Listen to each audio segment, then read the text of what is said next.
ધ્રોલ પાસેના લતીપર ગામે રાજ્યપાલે વૃક્ષારોપણ અને સ્વચ્છતા અભિયાનના માધ્યમથી આપ્યો પર્યાવરણ જતનનો સંદેશ। વૃક્ષને માત્ર 3 વર્ષ સાચવો એ આપણને પેઢીઓને સાચવશે। સમગ્ર લતીપર ગામ આ જનજાગૃતિ અભિયાનમાં ઉત્સાહભેર સહભાગી બન્યું। જામનગર જિલ્લાના ધ્રોલ તાલુકાના લતીપર ગામમાં રાજ્યપાલ આચાર્ય દેવવ્રતજીએ મુલાકાત લીધી હતી। મુલાકાત દરમિયાન તેમણે પર્યાવરણની સુરક્ષા અને સ્વચ્છતા ઉમદા ઉદ્દેશ્ય સાથે વિવિધ કાર્યક્રમોમાં સહભાગી થઈ ગ્રામજનોને પ્રેરિત કર્યા હતા। પ્રધાનમંત્રી નરેન્દ્રભાઈ મોદીના એક પેડ માં કે નામ અભિયાનને વેગ આપતા રાજ્યપાલ શ્રીએ લતીપર ગામમાં વૃક્ષારોપણ કર્યું।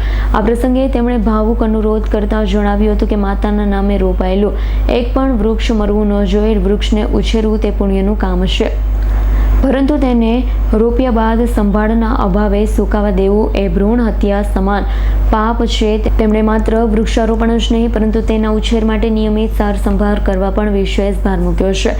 રાજ્યપાલે ગ્રામજનોને અનુરોધ કરતા જણાવ્યું હતું કે વૃક્ષોને માત્ર 3 વર્ષ સાચવો એ આપણી પેઢીને સાચવશે। ભોજન અને પાણી વગર થોડો સમય રહી શકાય, પરંતુ ઓક્સિજન વગર ક્ષણભર પર જીવન ટકાવવું મુશ્કેલ છે।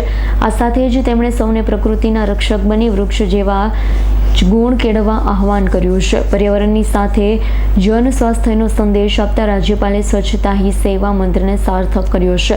તેમણે પોતે હાથમાં ઝાડુ પકડી લતીપર ગામે સફાઈ કરી ગ્રામજનો સામે ઉત્તમ ઉદાહરણ પૂરું પાડ્યું। આ તકે તેમણે ગામની સાફ સફાઈ રાખવામાં મહત્વનું યોગદાન આપતા સ્વચ્છતા કર્મીઓનું વિશેષ સન્માન કર્યું। તેમણે જણાવ્યું હતું કે જ્યારે આપણે આંગણું, શેરી અને ગામ સ્વચ્છ હશે ત્યારે એક જ સ્વસ્થ અને સુદૃઢ સમાજનું નિર્માણ થઈ શકે છે। આ પ્રસંગમાં જિલ્લા પંચાયત પ્રમુખ રંજનબેન શિવાલી, ધારાસભ્ય મેઘજીભાઈ ચાવડા, જિલ્લા કલેક્ટર પીવી બંડિયા, જિલ્લા વિકાસ અધિકારી શ્રી નિશા, જિલ્લા પોલીસ અધ્યક્ષ ડોક્ટર રવિ મોહન સૈની, ધ્રોલ પ્રાંત અધિકારી બ્રિજેશ કાલરિયા, મદદનીશ વન સંરક્ષણ દીપક જાડેજા તથા મોટી સંખ્યામાં ગ્રામજનો અને આગેવાનો ઉપસ્થિત રહ્યા હતા।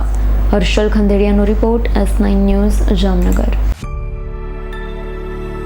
અમારી તમામ માહિતીથી અપડેટ રહેવા માટે જોડાયેલા રહો S9 ન્યૂઝ સાથે।